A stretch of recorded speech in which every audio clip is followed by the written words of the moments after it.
Gilberto. Mas agora nós vamos falando com o pastor sobre a IBO aqui em Curitiba. Pastor Antônio Gilberto, o senhor veio mais uma vez, completando os 30 anos, dando a sua colaboração para a nossa escola de obreiros aqui em Curitiba, e dessa vez o senhor traz um assunto que aqui para a nossa escola é inédito, falando sobre a história da educação cristã na Assembleia de Deus no Brasil. Realmente, eu parabenizo a Escola Bíblica, a EBO de Curitiba, por inserir esta disciplina no currículo da Escola Bíblica de Obreiros de 2011, porque é um assunto que tem a ver com o reconhecimento dos homens e mulheres que deram tudo de si no passado para chegarmos a este ponto. É certo que acima de tudo está a mão de Deus, mas poucas vezes na Bíblia Deus trabalha diretamente. O seu desejo, o seu querer é usar instrumentos humanos. Isso é por misericórdia. É claro que Deus não precisa de ninguém. É tanto que Deus, para criar o universo, Ele usou tão somente o seu poder. E este assunto tem a ver com isso, mas também a educação cristã nas Assembleias de Deus tem muito a ver com o presente, é evidente, e também tem a ver com o futuro, porque caso Jesus ainda tarde a vir, teremos ainda um futuro, e quando o Senhor Jesus mandou pregar, Ele também mandou ensinar. Então são duas coisas que têm que caminhar juntas, do contrário, a igreja perderá o equilíbrio. Uma igreja que prega mesmo, e não ensina, ela está preparando o caminho para a entrada de seitas falsas. Mas uma igreja que ensina, mas ensina mesmo que dá gosto ver, mas não prega, ela está preparando o caminho para o formalismo, para se tornar uma denominação, ou seja, uma máquina programada como um computador, que é uma maravilha, mas não pensa, mas não cria. Quando o senhor fala aqui da história da educação cristã da Assembleia de Deus no Brasil, o senhor está inserido nessa história, pastor Antônio Gilberto? Eu estou inserido? Bom, pela graça de Deus, sim. Porque foi a área para a qual Deus me chamou. Né? Eu já exerci pastorado várias vezes, mas interinamente. Eu dirigi congregações na minha juventude e era a mão de Deus. E já exerci pastorado, mas interino. E só Deus sabe quantas vezes já recebi convite para pastorado. E inclusive fora do país. Fora do país. Mas com sabedoria e com calma eu declino, porque eu sei que a área para a qual Deus me chamou foi essa. A teologia, a educação cristã no Brasil, o senhor lembra quando que ela teve o início no Brasil? Olha, ela começou no Brasil quando os missionários chegaram ao Brasil em 1910. A primeira parte da vida deles foi aprender o idioma, não é? Aprender idioma, isso levou uma média de quase 3 anos. E começaram a trabalhar mesmo, tropeçando no idioma, é claro, no idioma, porque eles frequentaram cursos, mas, coitado, tinham que trabalhar com as próprias mãos para poder subsistir. Então, mas em 1919, a revista chamada Boa Semente, que foi o primeiro periódico da Assembleia de Deus, ela inseriu um suplemento chamado Suplemento Dominical, que era justamente lições da escola dominical. Esse suplemento continuou até se lançar a primeira revista, e começou assim. Agora, o ensino organizado, no sentido de obreiro, no sentido popular, foi o jornal Boa Semente, que com o jornal vinha um suplemento com a lição dominical, que a princípio foi uma mulher que dirigiu, a missionária Frida Wenger. É claro que o irmão Iva Wenger estava à frente, mas quem preparava o teor era a irmã Frida. Isso no princípio, né? Mas, logo em seguida vieram lições bíblicas, vieram as primeiras reuniões de escola dominical que foi em casa particular, e graças a Deus que tudo evoluiu, e hoje nós temos a escola dominical. Qualquer igreja que se preza não deixa de ter a escola dominical. Agora, ensino no sentido teológico começou com as escolas bíblicas de obreiros anuais, e a primeira foi em 1922, em Belém do Pará. Mas logo daí o senhor já fez parte também desse contexto. Olha, eu comecei a lecionar em escolas bíblicas anuais em 1954. Foi a primeira, 1954, numa cidade chamada Duque de Caxias, que faz parte do Grande Rio, Ali foi onde eu comecei, porque ficava próximo à nossa residência, o pastor teve confiança em nós. Enfim, era bem jovem naquele tempo, imagine, 54, né? Faz bastante tempo. Né? Como que foi o chamado ministerial do senhor para essa área tão específica da educação cristã? O senhor escreveu diversos livros, eu não saberia que dizer, mas eu sei que no Brasil são mais de 10 livros. Olha, até agora nós escrevemos 20 livros. E alguns deles foram escritos no exterior e lançados em outros idiomas. Mas são 20 até agora. Mas como que foi esse chamado do senhor para ser um obreiro, escritor e, enfim, estar tão inserido nessa área da educação cristã? Olha, pouco tempo Jesus me salvou em 1943. Então é muito tempo. Eu era garoto. E pouco tempo depois eu senti no meu espírito que eu tinha uma chamada para o trabalho do Senhor. Só não sabia quando e não sabia onde, mas eu tinha dentro de si a convicção. Então, devido à maturidade e etc., deixei nas mãos do Senhor. Não desisti, deixei nas mãos dele. Nisso, chega a idade de serviço militar. E então eu tinha 3 opções: ou exército, ou marinha, ou força aérea. Irmão sabe que o serviço militar é lei em todos os países, né? Não é opção, a pessoa tem que se apresentar, a menos que seja dispensado, né? Naquele tempo era só homens, hoje é homens e mulheres. E então eu orei, minha mãe me ajudou muito em oração, e meu pai, eu escolhi a marinha, mas era a mão de Deus, eu não sabia. A princípio eu pensava que era eu, mas foi Deus, porque foi uma escola de civismo, e através da marinha eu girei pelo mundo todo. Ou seja, Deus me deu uma visão mundial, uma visão geral da igreja no mundo inteiro. Isso tem sido uma bênção para mim até hoje, né? Ou seja, uma visão ampla, não somente profunda, mas ampla. E chegou o tempo que a chamada veio à tona, e eu me entreguei totalmente. É tanto que a Marinha, por exemplo, queria que eu continuasse no serviço militar. E eu disse, eu teria vários privilégios, eu teria 2 promoções, enfim, muita vantagem, né? Ou seja, financeiramente, economicamente, era uma bênção. Mas aí eu fui orar, junto com a esposa, né? Orar. E o que eu senti de Deus foi: chega de servir o governo, agora eu vou dedicar o resto da minha vida ao Senhor. E então, entreguei-me de corpo e alma ao Ministério Geral, graças a Deus, até agora. Mas o senhor também passou pela NASA, o senhor teve lá um tempo na NASA? Isso foi na época do serviço militar, e foi na época do programa Apollo, aquele programa da NASA que colocou o homem na Lua. Então, como a área que eu escolhi na Marinha, e aliás não foi eu, foi Deus que me guiou, hoje quando eu lanço um olhar retrospectivo, na época eu pensava que a escolha tinha sido minha, não é? Mas hoje, quando eu lanço um olhar retrospectivo, era a mão de Deus guiando todas as coisas, né? A área que eu escolhi na Marinha para cursar foi eletrônica e comunicações.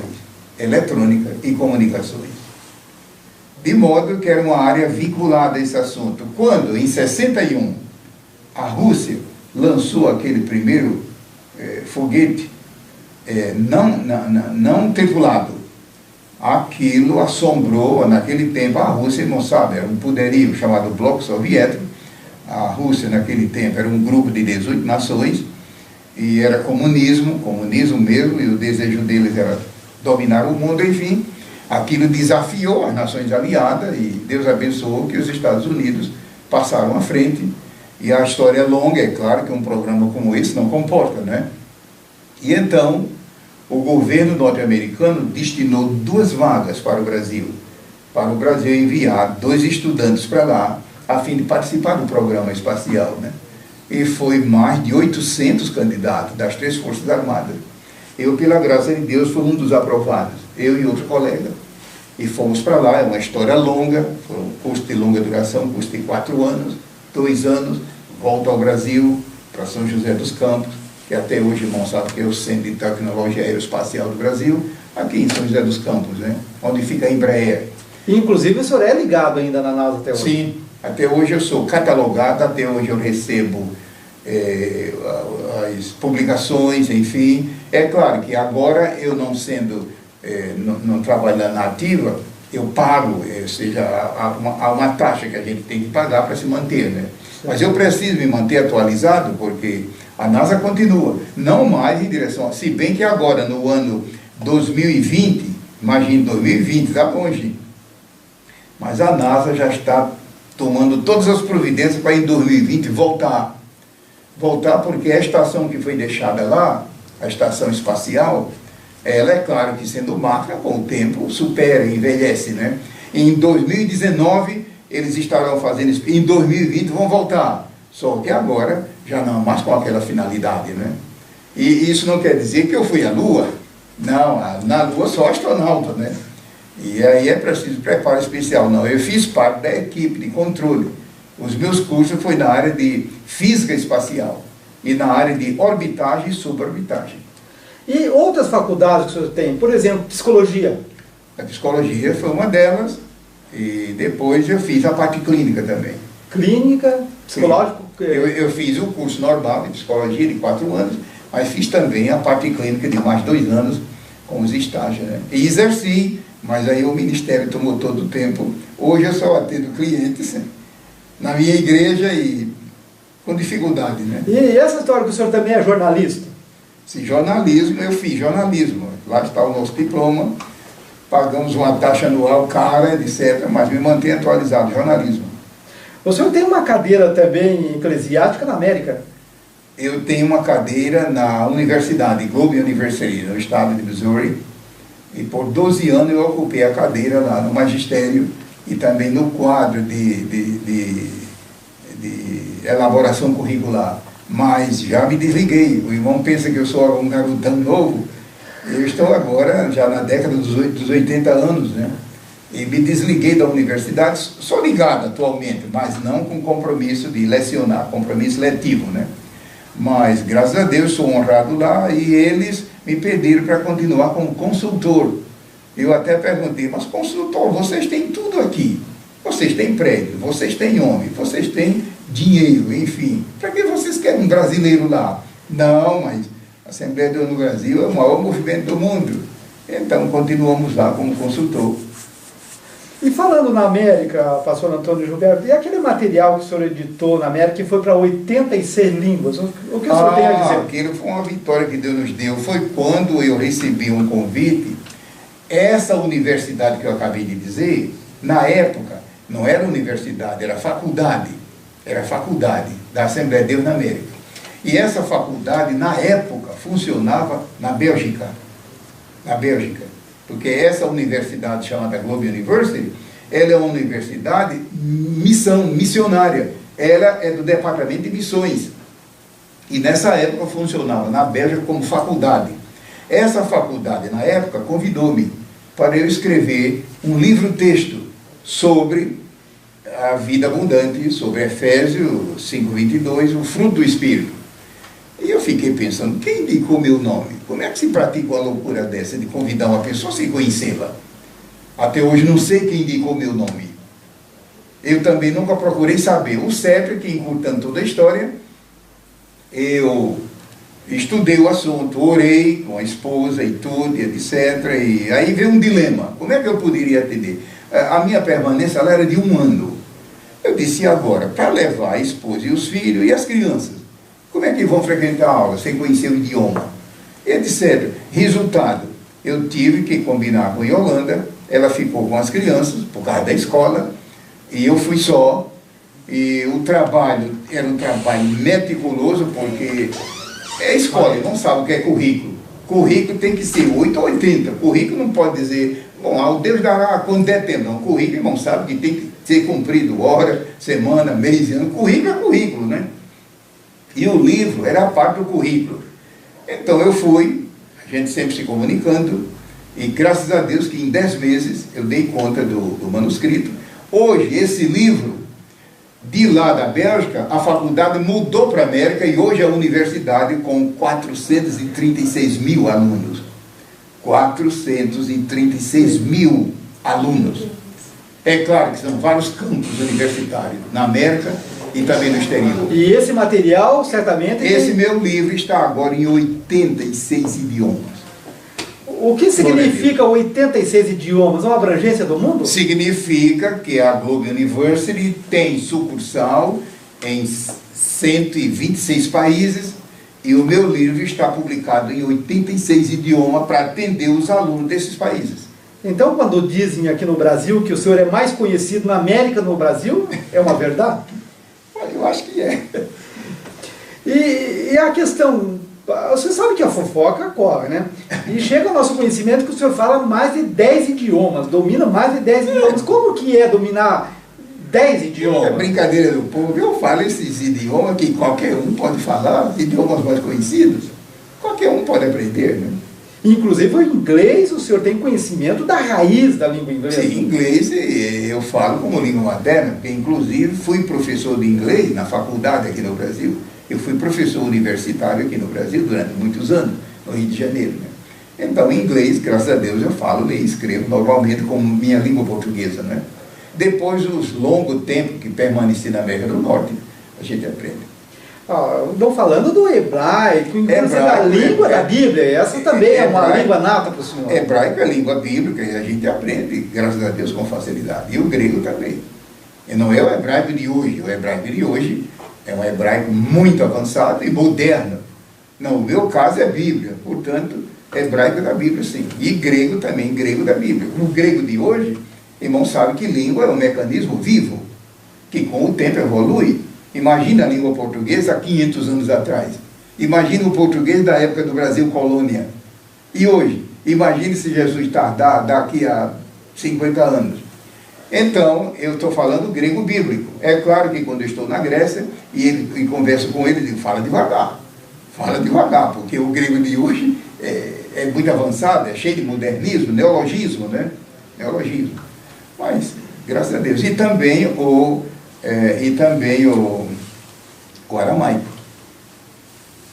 O aramaico, que é uma língua muito parecida com o hebraico. Também tem que dominar, inclusive para a interpretação da Bíblia. Aramaico. E falando de Bíblia, e a Bíblia de Estudo Pentecostal, que o senhor é editor dela no Brasil, o que o senhor tem a dizer? A Bíblia de Estudo Pentecostal foi e é a primeira Bíblia de estudo que a Assembleia de Deus lançou. E como tudo começou, em resumo, veio para o Brasil na década de 70,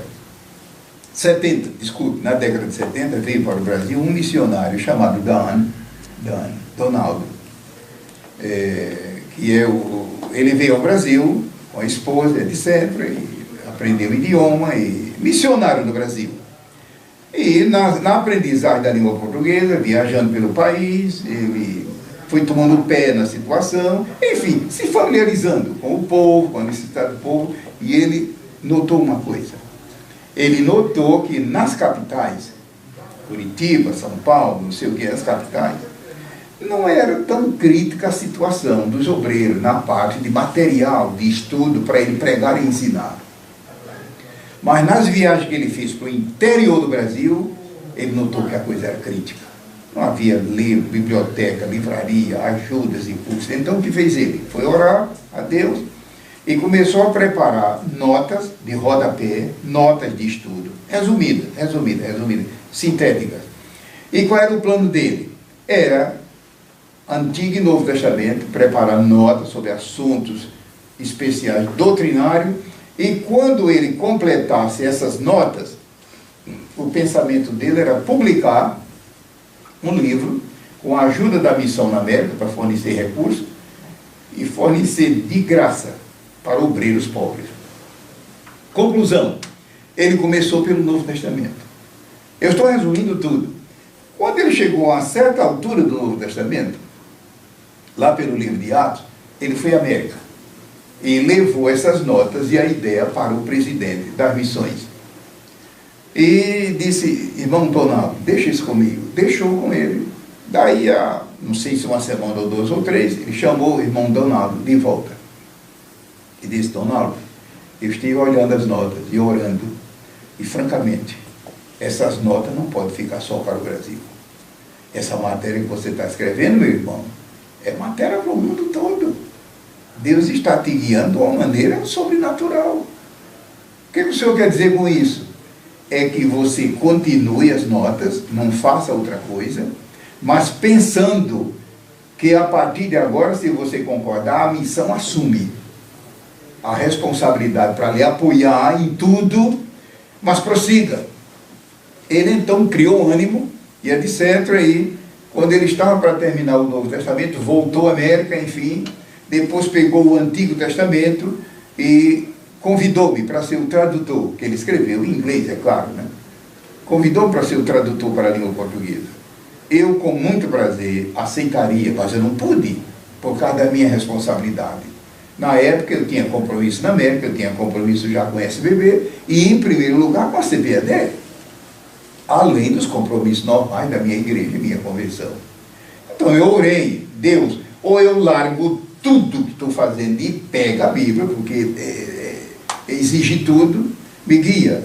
E o que eu senti de Deus foi dizer, Donaldo, não aceito a tradução. Eu posso fazer o seguinte, trabalhar como um co-tradutor. O que é um co-tradutor? É um tradutor habilitado nas línguas originais que ele compara e confere tudo que o tradutor principal, chamado em inglês chama-se primary translator, e o co-tradutor em inglês chama de secondary translator.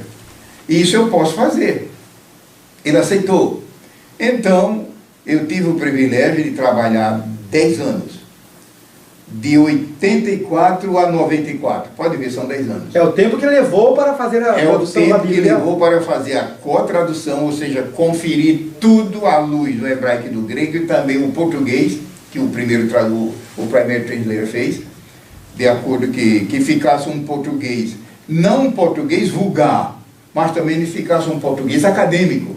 O irmão pode ver que a matéria da Bíblia de Estudo é um português mediano, que o homem do campo entende, mas também o homem citadino não critica. Mas o português dessa Bíblia é vulgar, é baixo, não. Eu já viu que é um nível equilibrado, né? Equilibrado. Deus nos deu, foi 10 anos com a ajuda da minha esposa. 10 anos. 10 anos. E outra coisa, 10 anos sem férias. Então eu pergunto para os ouvintes que estão me ouvindo, inclusive aqui da rádio, você teria fibra de pegar 10 anos uma tarefa direto sem férias? E outra coisa, a base de 14 horas por dia. É realmente foi um trabalho árduo. 14, e teve dias que chegou a 19 horas. Quanto tempo eu tinha para dormir, se o dia tem 24? É claro que a média foi 14. Olha que 14 já é muita coisa. O que é que eu quero dizer com isso? Se não fosse a mão de Deus, eu estaria sepultado. Qual é a pessoa que aguenta trabalhar 14 horas por dia, 10 anos? Só tem uma resposta, a mão de Deus. Fechando aqui o nosso bate-papo, pastor Antônio Gilberto, e a sua vinda para a casa publicadora, e há tanto tempo que o senhor está lá, o que o senhor tem a dizer? Foi um milagre também, mas milagre mesmo. Eu servia nas Forças Armadas, e nessa época eu estava no gabinete do ministro. Eu era, na época, tradutor do gabinete do ministro, um dos tradutores. E então, o conselho da Casa Pública, o conselho da Casa estava reunido, e uma tarde, eu havia acabado de chegar do trabalho, um grupo de pastores se aproxima da minha casa. Eu fiquei assombrado, pastores aqui? O senhor não tinha feito nada de errado? Nada. O presidente do conselho, aquele grupo de pastores, inclusive o pastor Eurico Bergstein, etc., eu corri para a porta. Meus senhores, mas que satisfação, mas que surpresa. E a Holanda ficou descontrolada, enfim. Entrem, por favor. Eles entraram, etc. E eu perguntei, os senhores aceitam a Coca-Cola, um refrigerante? Era época de calor. Aí o presidente do conselho disse, irmão Gilberto, eu vou direto ao assunto. Nós não temos tempo para perder. O conselho da casa está reunido. Termina amanhã a reunião. E hoje o conselho decidiu lançar o primeiro curso de preparação de professor de escola dominical no Brasil. Primeiro curso. Até aqui os professores ensinam por tradição, etc., aquilo outro, mas por formação, não. Então, o primeiro curso. E o conselho decidiu convidar o irmão para assumir a direção do curso. Eu disse, mas eu? Como assim? Eu estou nas Forças Armadas. E lá é regulamento, meu irmão. Ele disse, tudo bem, mas me diga uma coisa, o irmão pela fé aceita? Eu digo, olha, eu preciso primeiro conversar com minha esposa. Até aqui a gente tem vivido assim, sempre de acordo. Tá bom, irmão. Um instantinho eu fui lá, conversei com o Yolanda um instante, ela disse, olha, o que você decidir, se é para Deus, eu estou de acordo. Eu disse, meus irmãos, desculpa a minha fraqueza, eu sou humano, mas como é que eu poderei? Me diga uma coisa, isso que os irmãos criaram é uma coisa provisória? Não, provisória não, isso é para ficar na igreja. Eu digo, então é coisa séria, como é que eu vou assumir? Eu perguntei para o presidente, escuta, o senhor já tem o currículo? Ele disse, não. Segundo, o senhor já tem o livro, o texto do curso? Também não temos. Terceiro, o senhor tem o corpo docente? Também não temos. O senhor tem recurso financeiro? Também não temos. A outra pergunta, e o senhor tem equipe logística? Ele disse, nem sei o que é isso. Eu disse, equipe logística, senhor presidente, é o grupo de apoio de especialista para ajudar o diretor do curso. Não temos. Eu disse, então, ele disse, mas escuta, o irmão aceita pela fé? Disse, aceito. Eu disse, então, Deus, foi um verdadeiro desafio. Foi. Ele disse, Deus proverá. Aceito. Eu vou encerrar, que eu sei que o relógio está correndo, né? Disse, aceito. Veja o que aconteceu. Veja como é que Deus faz. Deus tinha me tirado, eu era professor de curso na Marinha. Deus tinha me tirado e me colocado no gabinete. Muito bem. Quando eu chego ao gabinete, nesse meio tempo, eu disse, meu Deus, como é que eu vou agora dar conta desse negócio? Eu tenho que ter tempo integral. Porque ele não tem currículo, não tem livro-texto, não tem corpo docente. Então eu tenho que fazer tudo, com a graça de Deus. Resultado, orando e pensando, me lembrei que eu tinha 1 ano de licença não gozada. E na Marinha, quando você tem uma licença não gozada, não sei hoje que eu estou fora da Marinha há muito tempo, mas naquele tempo, se o irmão não gozava da licença na hora, quando fosse gozar era dupla. O tempo era dobrado. Eu tinha uma licença de 6 meses, não gozada, mas estava arquivada. Eu disse, Yolanda, se você concordar, eu vou fazer um requerimento ao ministro para pegar aquela licença, vai ser 12 meses e dedico a esse projeto. Só que você vai ser prejudicado, que você estava contando com as licencinhas para a gente fazer umas farras santas por aí. Farra santa, né? Claro. Ou seja, passear, brincar, etc. Farra santa. Ela disse, mas se é para o senhor, eu abro mão. Resultado, hoje não. Hoje, se o irmão fizer um requerimento para o ministro, na mesma hora, o e-mail, daí a pouco. Naquele tempo, levava 120 dias. Era tudo, irmão, lembra, uma década, era tudo à base de fax, e o fax mesmo assim era todo problemático, enfim. Então, qual era a média? A média era um espaço de, no mínimo, 60 dias. Em 20 dias o ministro definiu, dizendo com cedo, pronto. A minha entrada na casa foi em 74, um milagre, eles perguntam, quem é o seu padrinho lá? Quem é o seu padrinho, que um requerimento que ele chegou e me pergunta a Deus, que foi ele que fez isso. Eu tinha um padrinho poderoso. Poderoso. Veio a resposta. Então, dediquei 1 ano de trabalho para elaborar o currículo, o livro-texto, enfim. E quando foi em julho de 74, veja, só Deus.